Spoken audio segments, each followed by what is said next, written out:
Hello and welcome to Big Deal. I'm Nisha Poddar. Now on Big Deal today, we will discuss the lead contamination in India, and the corporate world wakes up to its hazards and also weaves in solutions as part of their ESG agenda.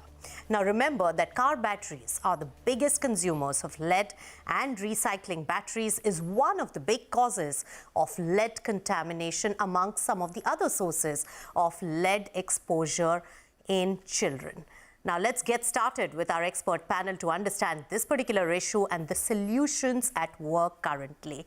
Let me welcome on the show Richard Fuller, who's from Pure Earth, Gourineni, I beg your pardon, from Amara Raja, as well as we have Navin Prakash Sharma from Gravita, India. Welcome, gentlemen, to CNBC TV18.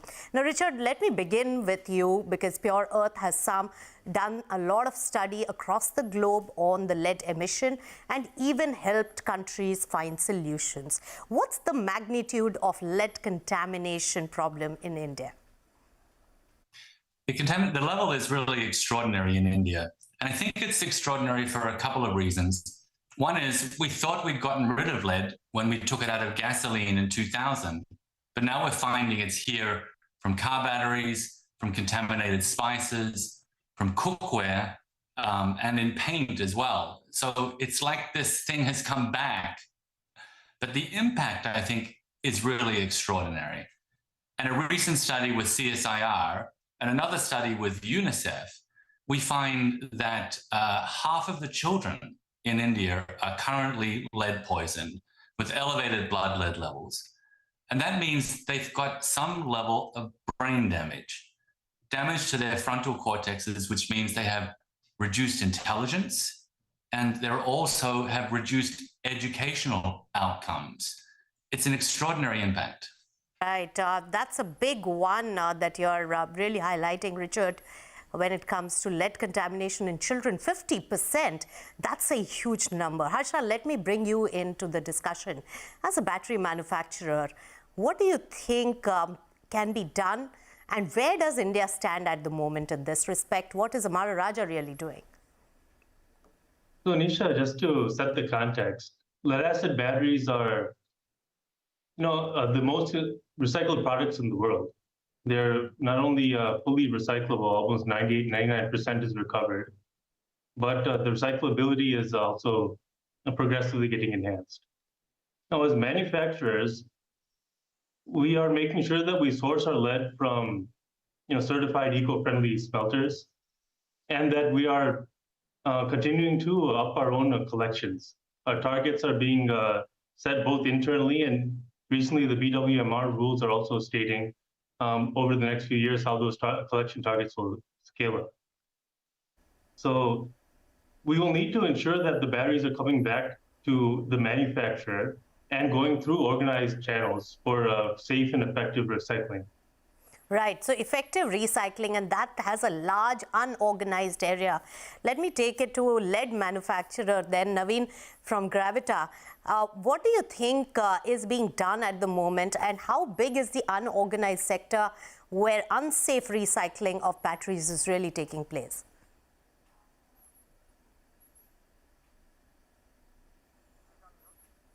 You're on mute, Navin. The battery which are collected from the post-consumer are not getting recycled through formal recyclers, while the battery which are coming from the institutional or industry, they are coming to formal recycling.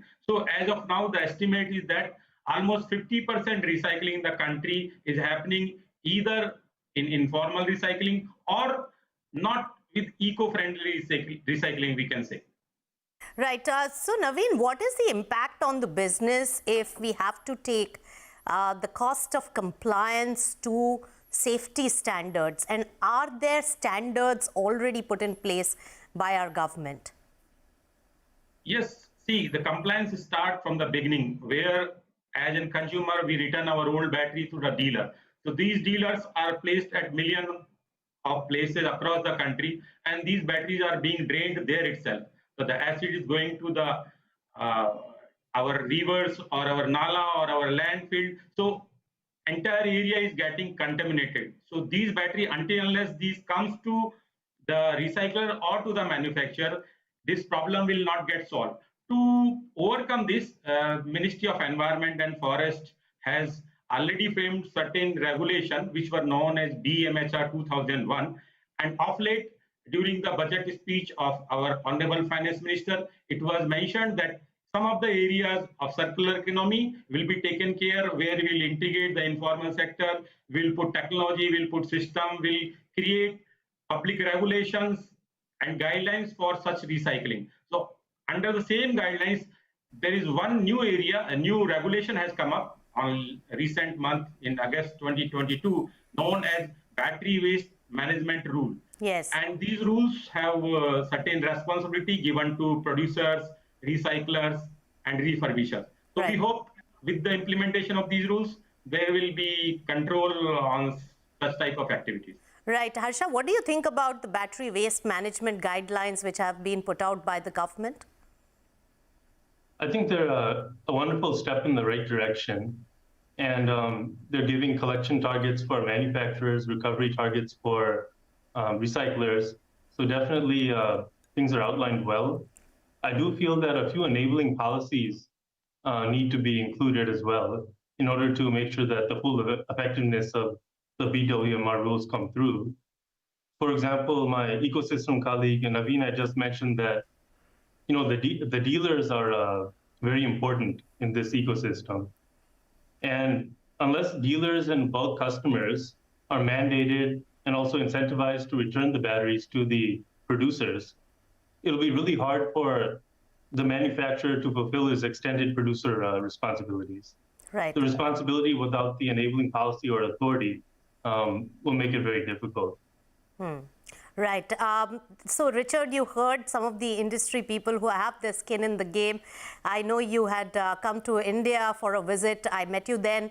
And then you met the industry stalwarts of the lead industry as well as the government. What is your sense on the understanding of this issue as well as the actions taken so far? Yes, I was really heartened to see such a good response from the top levels of the battery recycling industry. And they've responded very, very well.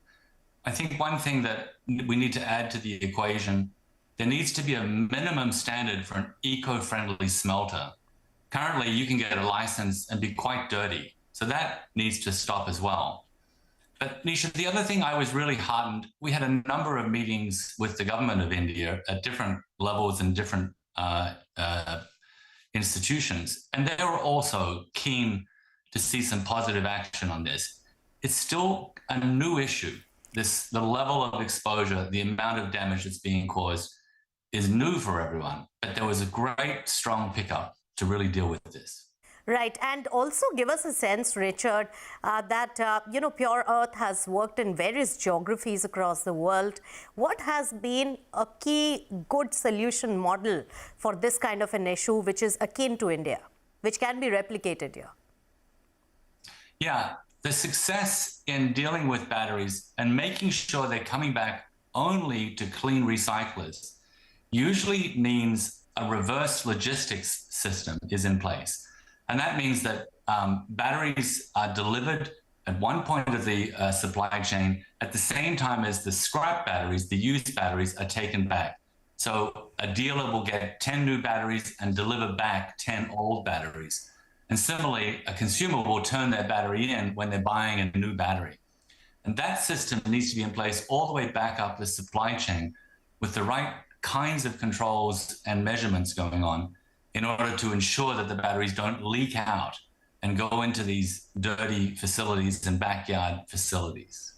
Right. So Lifeline is also funding who will pay and whether it really makes business economics when it comes to the recycling of battery at a much higher standards of safety, and that needs to be standardized as well.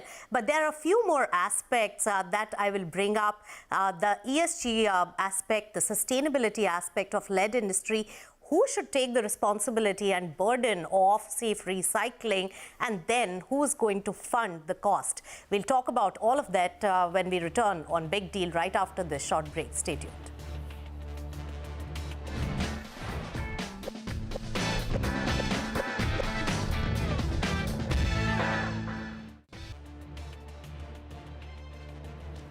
Welcome back. You're watching Big Deal, and we are discussing the impact of lead emission issues in the country and the corporate action on that. Now, we were discussing the issue as well as the gravity of the situation. Harsha, what do you have to say about the ESG side and the sustainability thrust by corporate India? And can lead emission problem be solved for, or at least funded, through this very aspect of the industry? Nisha, definitely as part of the various ESG criteria that have been discussed both in our industry and also at a national level, lead recycling plays a key role, especially in this industry, given that lead is recovered at that 98-99% rate. And new batteries can largely come off of this circular economy. The only issues here is, yes, we would have to invest heavily into a reverse logistics mechanism, and also the prices in India of what we call desi lead, which is the spot purchase of lead from the domestic market, usually is not equatable to the primary lead sources. That is something that needs to be sorted out, and that's also a cost to compliance. But that being said, as a producer, we're fully committed and capable to be able to increase our usage of recycled lead and ensure that recycled lead is being recycled through, once again, effective and safe means.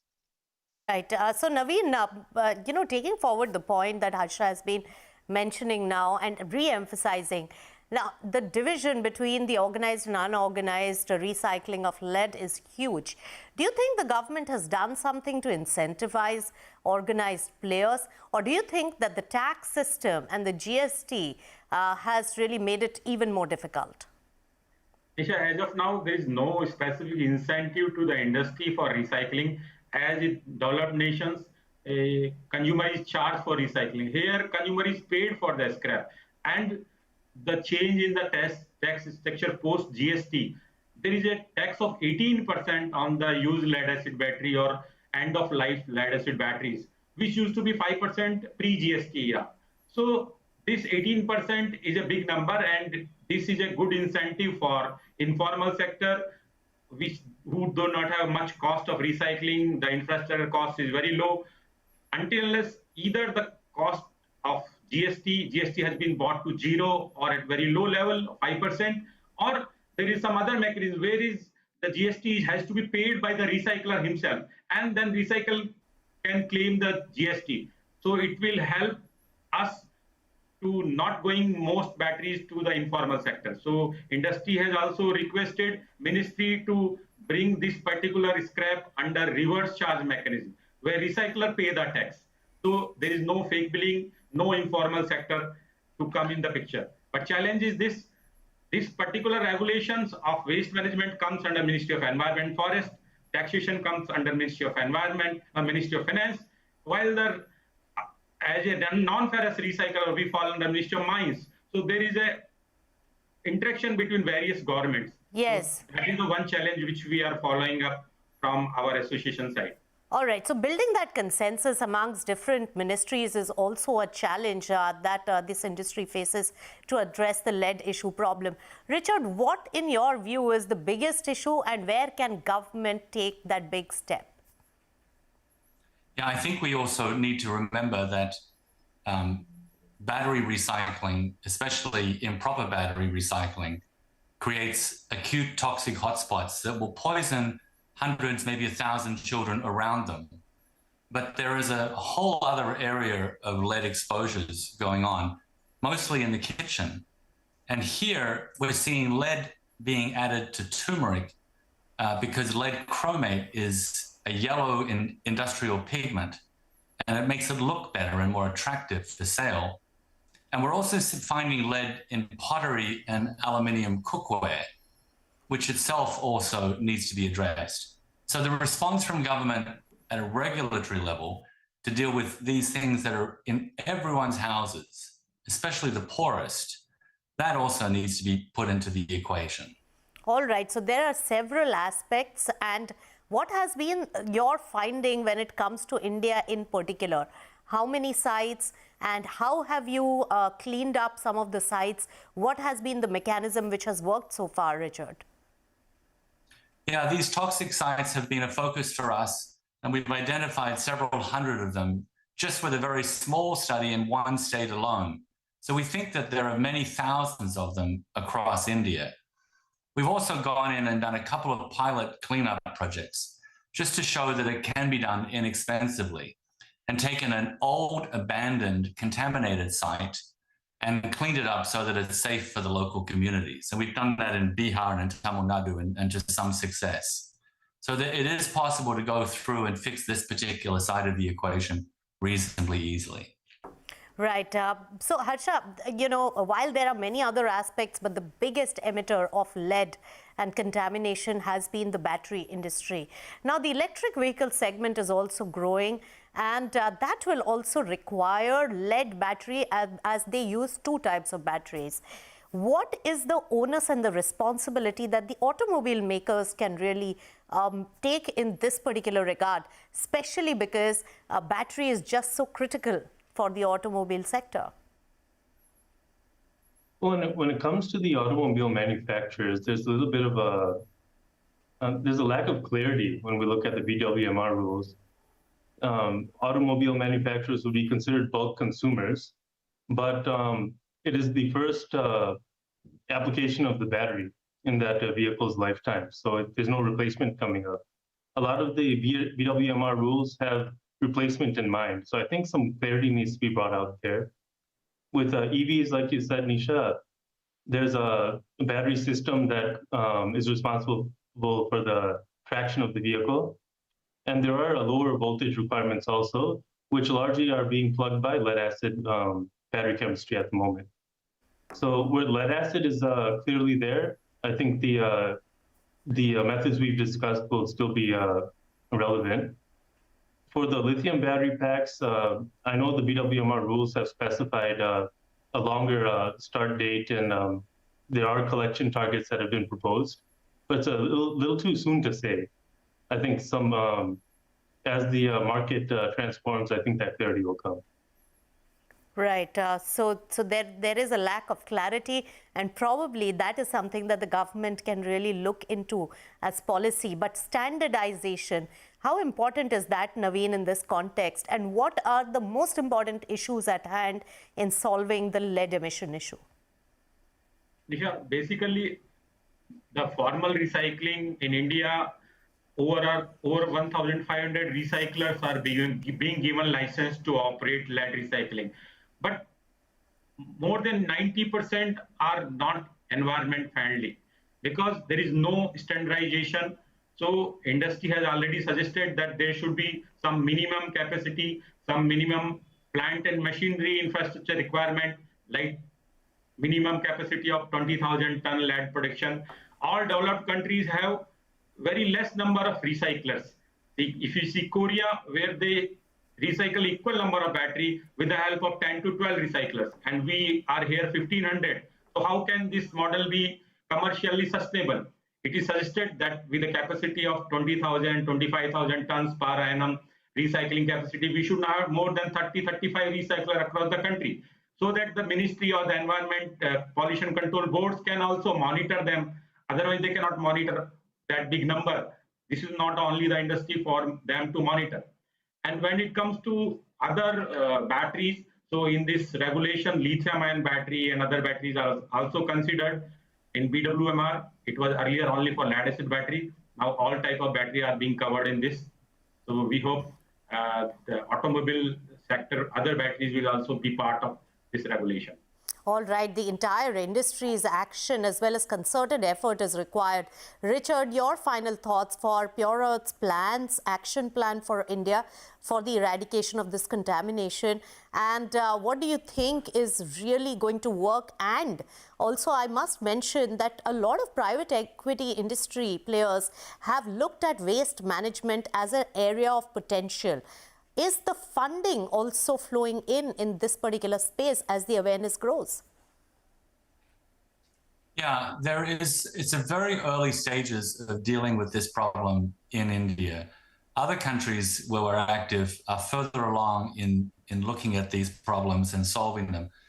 I think our role in this as we move forward, we're a technical agency, a nonprofit who has a great deal of technical skills in looking at all of these different exposures to lead and from many, many different countries. So we can bring that expertise to governments, to industry and the rest to help to navigate through as this issue gets more attention and more funding from different sources to be able to solve it.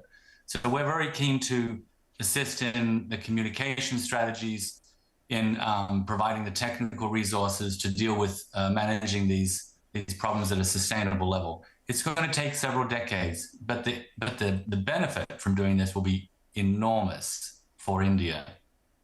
All right, a very, very important issue, and we are just about at a very nascent stage in first identifying this problem and then solving for it. A concerted effort and a lot of funding, as well as giving up some margin from the industry is also required, and an action plan by the government, as well as standardization of the safety norms by the government, as well as the Pollution Control Board, is also the need of the hour. This particular topic is going to increase, it's going to gain momentum in coming times, but we have given or laid out at least the basic problem and where we are at the moment. Thank you so much, Harsha, Navin, as well as Richard, for bringing this important issue to light, which is affecting 50% of the children in the country because of lead contamination. With that, it's a wrap on Big Deal. Thanks so much for tuning in.